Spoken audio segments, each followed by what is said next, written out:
Iran is now charging yuan-denominated transit tolls on oil tankers passing through the Strait of Hormuz. Read that sentence again. The country that controls the waterway through which 20% of the world's oil supply flows is collecting payment in Chinese currency, not dollars, yuan. And it is not doing this as a symbolic protest. It is doing this because the United States and Israel bombed its infrastructure, killed its supreme leader, and launched a war that gave Iran the geopolitical leverage to weaponize the single most important choke point in global energy trade against the currency that has dominated world commerce for 80 years.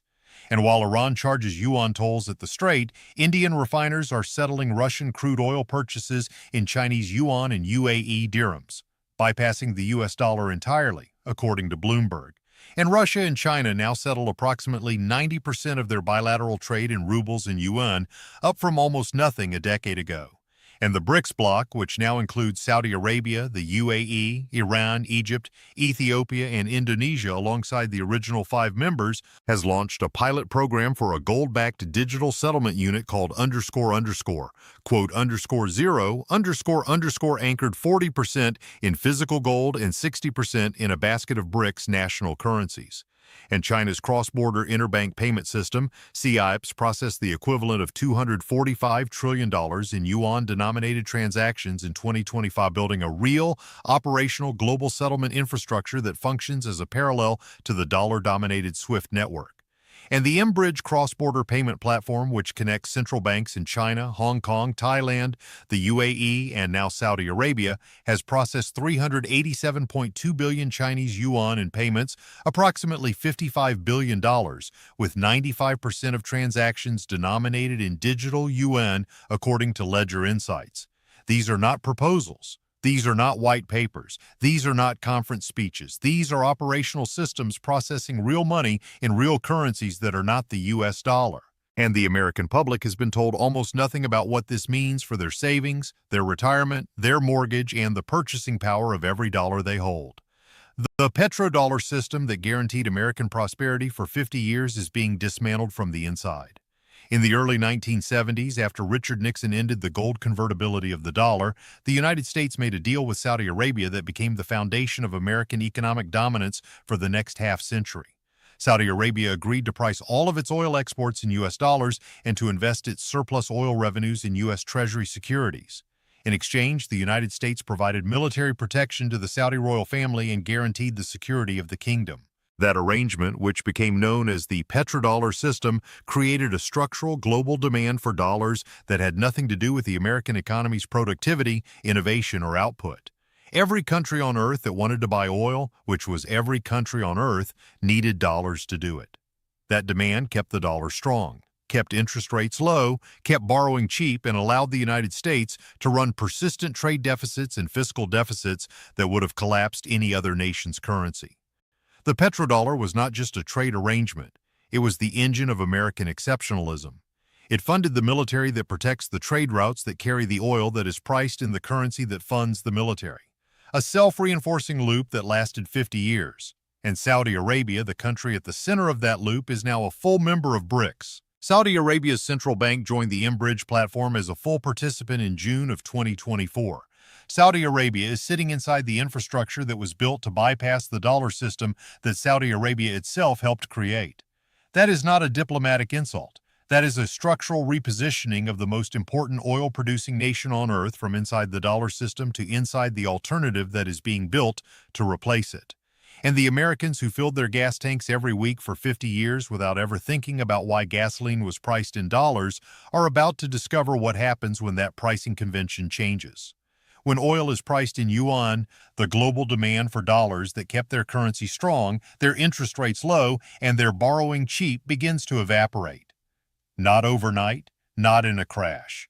In a slow, irreversible erosion that compounds year after year until the privileges that Americans took for granted are gone and the people who benefited from them cannot remember exactly when they disappeared. And the timing of Saudi Arabia's BRICS membership is not coincidental. For decades, the relationship between Washington and Riyadh was the bedrock of the dollar system.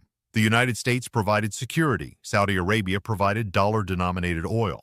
But in 2023, Saudi Arabia was invited to join BRICS at the Johannesburg summit alongside Iran, the UAE, Egypt, and Ethiopia. By June 2024, Saudi Arabia's central bank had joined mBridge as a full participant. And when the Iran war broke out in February 2026, Saudi Arabia's largest refinery was hit by drone attacks. Qatar's LNG export facilities were damaged. The Gulf states that had hosted U.S. military bases for decades discovered that the American security guarantee was not a shield, but a target. The war demonstrated to Saudi Arabia that alignment with Washington carries costs that alignment with BRICS does not. If Saudi Arabia begins pricing even a fraction of its oil exports in yuan, the demand for dollars that supports the currency's value declines by a corresponding fraction.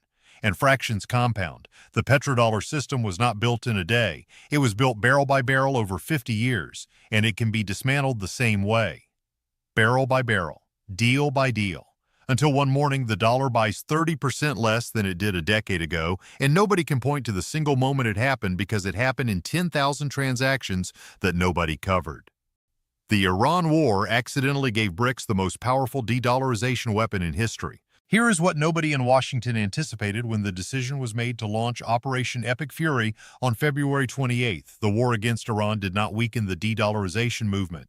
It accelerated it. By closing the Strait of Hormuz, Iran demonstrated in real time that the global energy system's dependence on a single choke point creates a vulnerability that can be weaponized. And by charging yuan-denominated tolls for transit through that choke point, Iran demonstrated that the weaponization can be directed specifically at the dollar. Before February 28th, the de-dollarization of energy markets was theoretical. Analysts debated whether it would happen. Economists modeled scenarios. Think tanks published reports. After February 28th, it is operational. Oil is being traded in yuan. Transit tolls are being collected in yuan. Indian refiners are settling crude purchases in yuan and dirhams, and the infrastructure to process all of this, CIPS, mBridge, BRICS Pay, the SPFS system in Russia, already existed and was already functional. The war did not create the infrastructure. The infrastructure was built quietly over the preceding 5 years. The war provided the stress test, and the infrastructure passed. Brad Setzer of the Council on Foreign Relations made an observation that should be studied by every policymaker in Washington. He noted that coercing countries to use the dollar through tariff threats could actually accelerate de-dollarization, a paradox that the United States has not resolved. When Trump threatened 100% tariffs on any BRICS country that attempts to create a currency to rival the dollar, he was attempting to use economic coercion to maintain dollar dominance. But economic coercion is precisely the behavior that is driving countries toward alternatives. The sanctions on Russia after the Ukraine invasion forced Russia to build non-dollar trade settlement systems. The weaponization of SWIFT, which excluded Russian banks from the global payments network, forced the development of SPFS as a Russian alternative and accelerated adoption of CIPS as a Chinese alternative.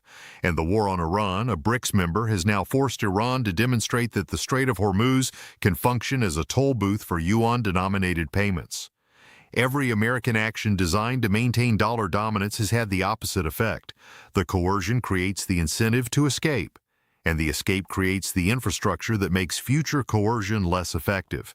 It is a self-defeating cycle, and the cycle has now produced operational alternatives that did not exist 5 years ago. And here is the paradox that no American policymaker has resolved.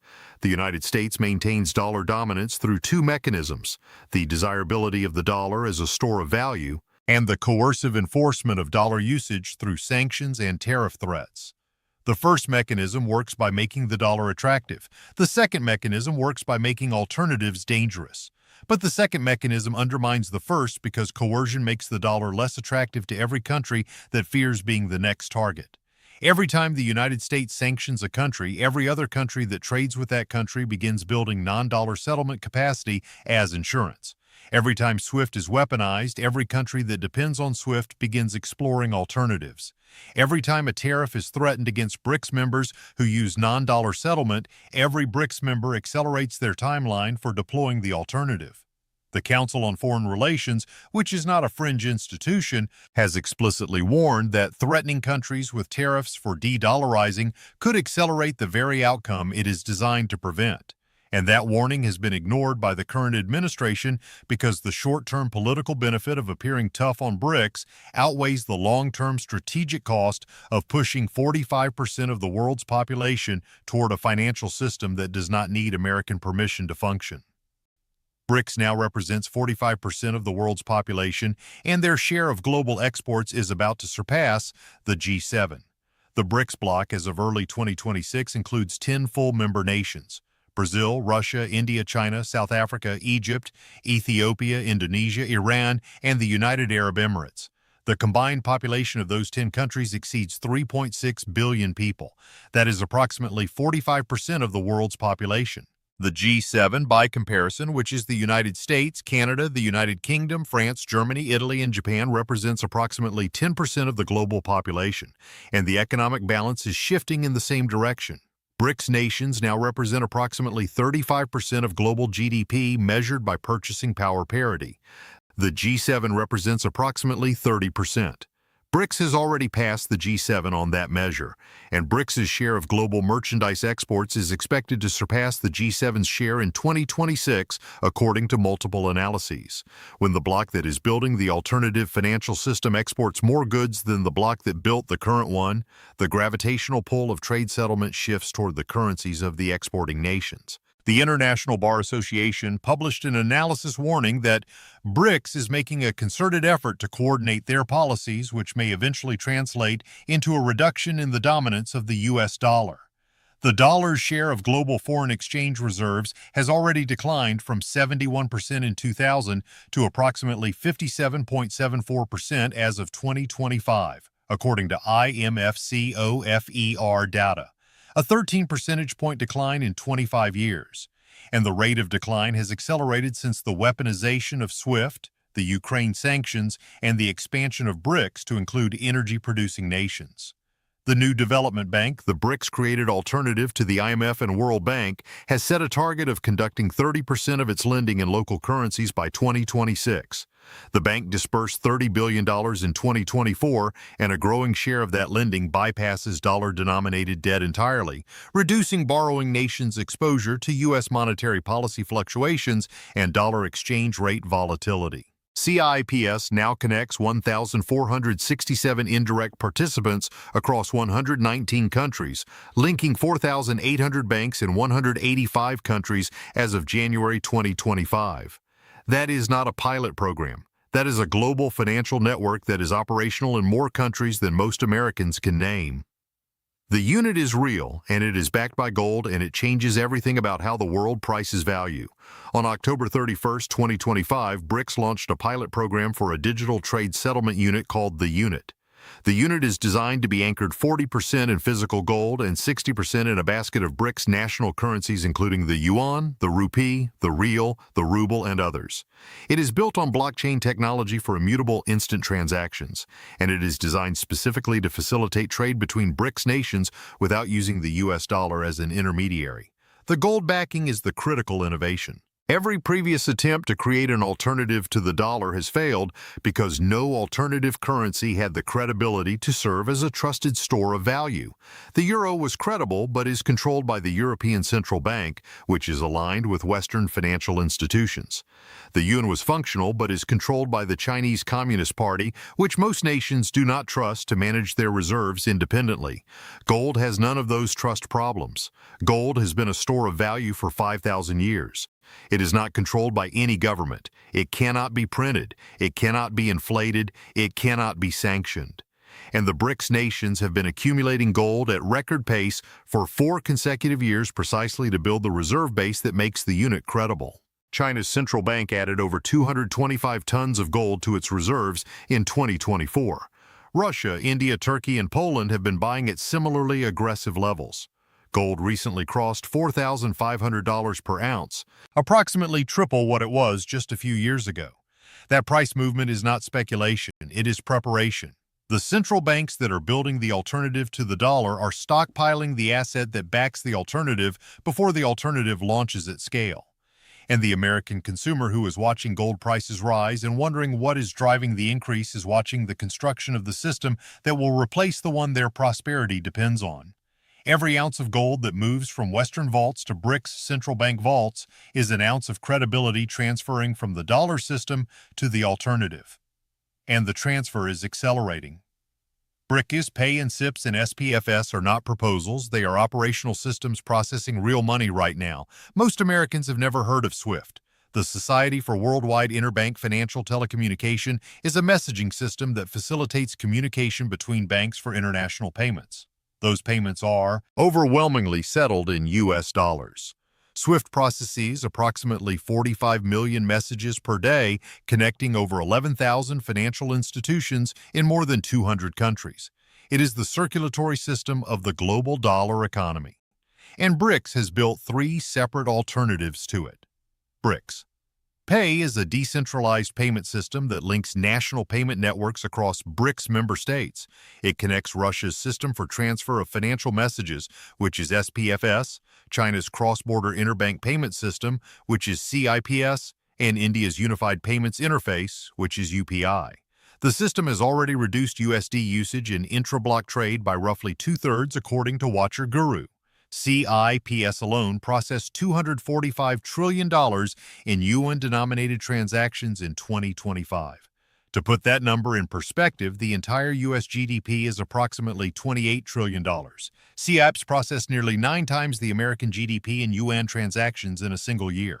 And CIPS connects 1,467 indirect participants across 119 countries and links 4,800 banks in 185 countries. When the Russian banks were cut off from SWIFT after the Ukraine invasion, the intention was to cripple Russia's ability to trade internationally. Instead, it forced Russia to accelerate the development of SPFS and to integrate more deeply with CIPS. The sanctioned banks found alternative routes within months, and every bank in every country that watched that happen understood that SWIFT access is a weapon that can be used against them too.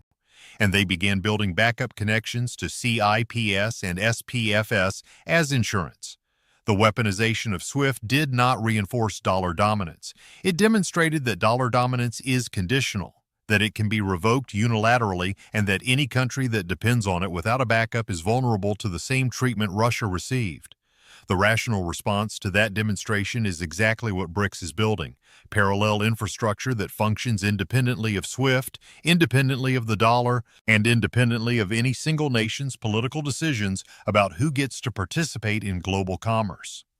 In January 2026, the Reserve Bank of India proposed linking the central bank digital currencies of BRICS member nations, which would create an interoperable digital payment layer across the entire bloc. Russia, China, and India are collaborating to interlink their digital ruble, yuan, and rupee. The technology is real. The transactions are real. The settlement volumes are real. And the Americans who have been told that the dollar's dominance is unassailable have not been shown these numbers because the numbers contradict the narrative. And the narrative is maintained because the alternative, admitting that the financial architecture of American prosperity is being systematically replaced by a competing architecture built by countries that the United States has sanctioned, tariffed, and bombed, would require a policy response that neither party is prepared to deliver. Admitting the problem requires admitting that the strategies used to maintain dominance are accelerating its decline. And no politician in an election year will make that admission. And there is one more dimension to the BRICS financial infrastructure build-out that most Americans do not understand. The new development bank, which is the BRICS-created alternative to the World Bank and the IMF, has set a target of conducting 30% of its lending in local currencies by 2026.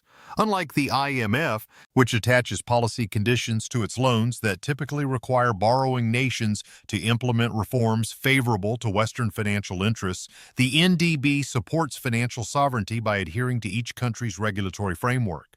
The bank disbursed $30 billion in 2024, and a growing portion of that lending bypasses dollar-denominated debt entirely, reducing borrowing nations' exposure to U.S. Federal Reserve interest rate decisions and dollar exchange rate volatility.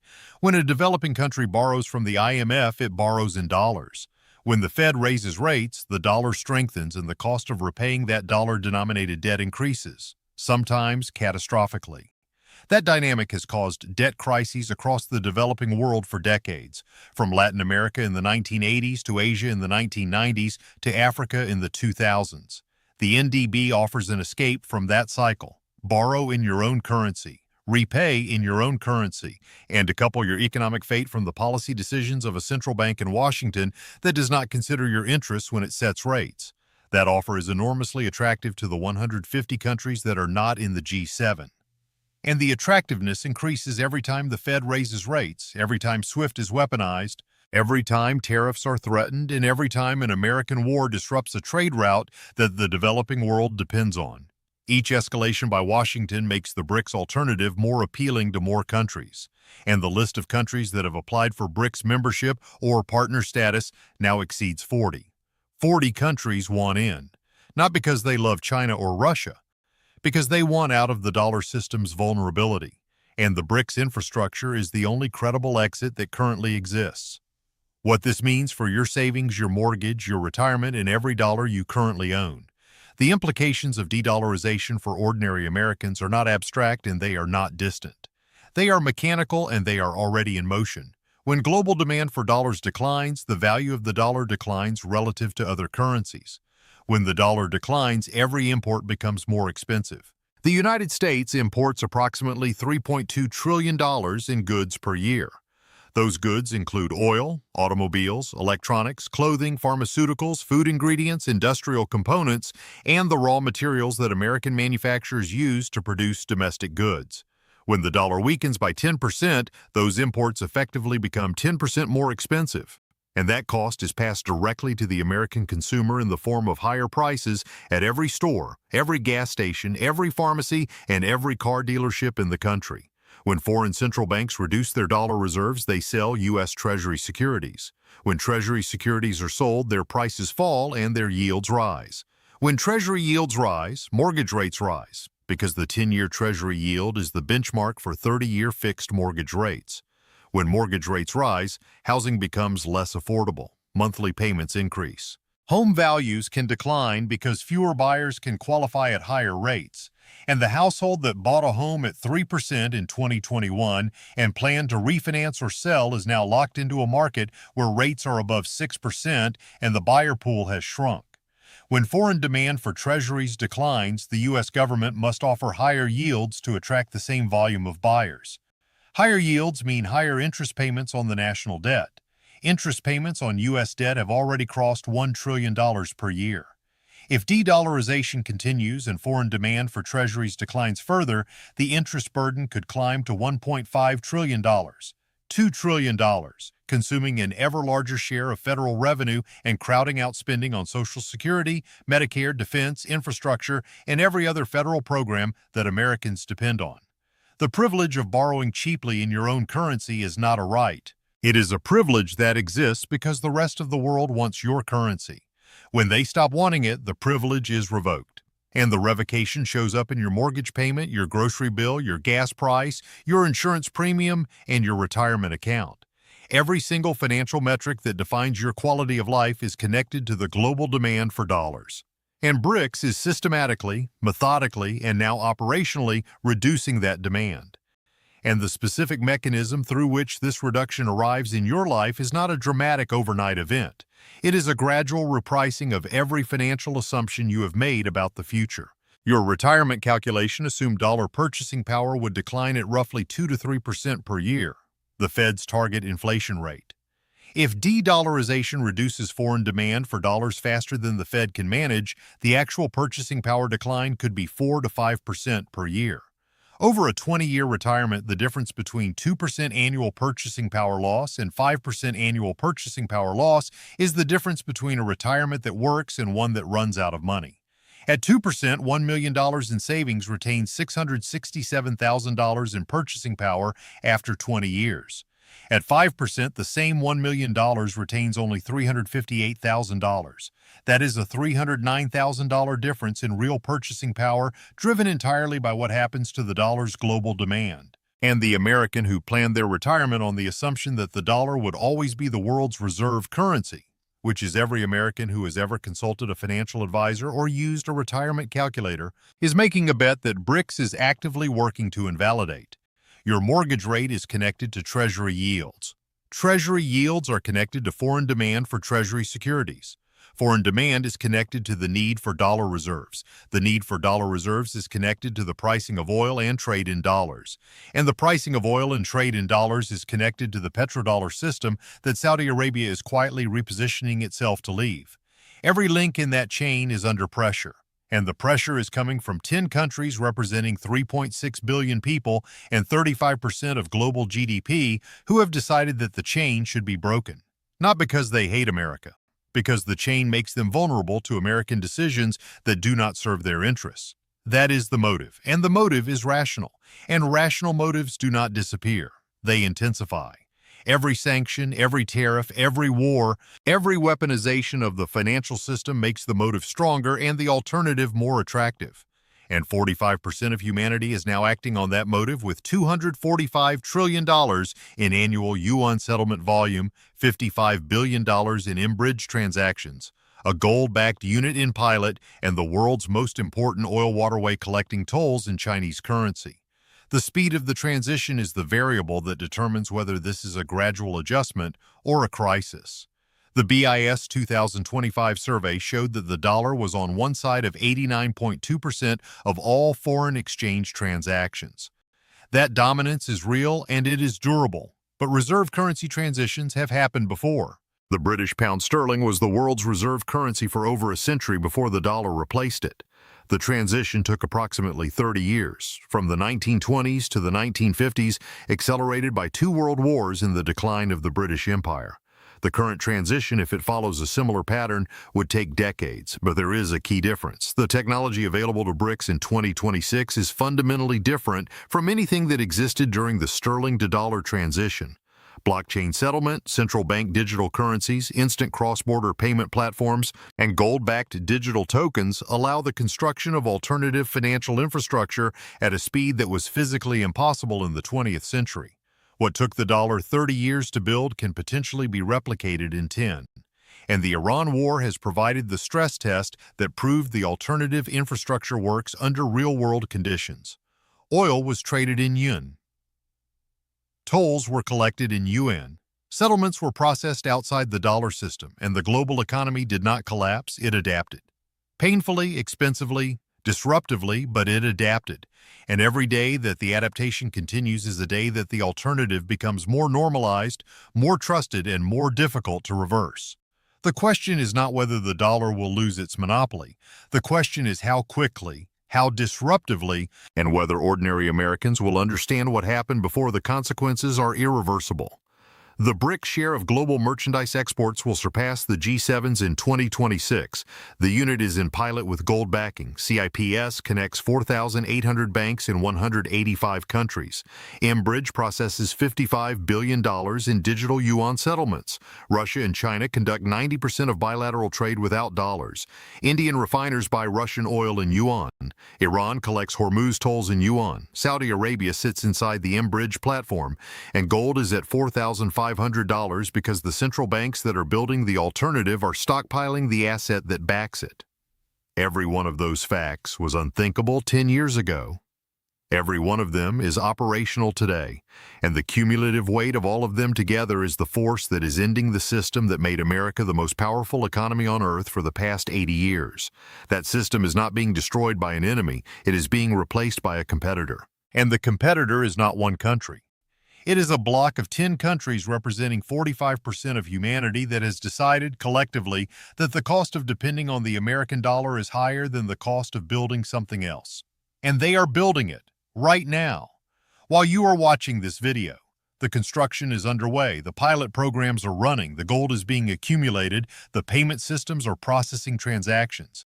And the Americans, whose entire financial lives depend on the demand for dollars, have not been told that the demand is falling because the people who are supposed to tell them are the same people who are accelerating the decline through sanctions, tariffs, and wars that push more nations toward the exit every year.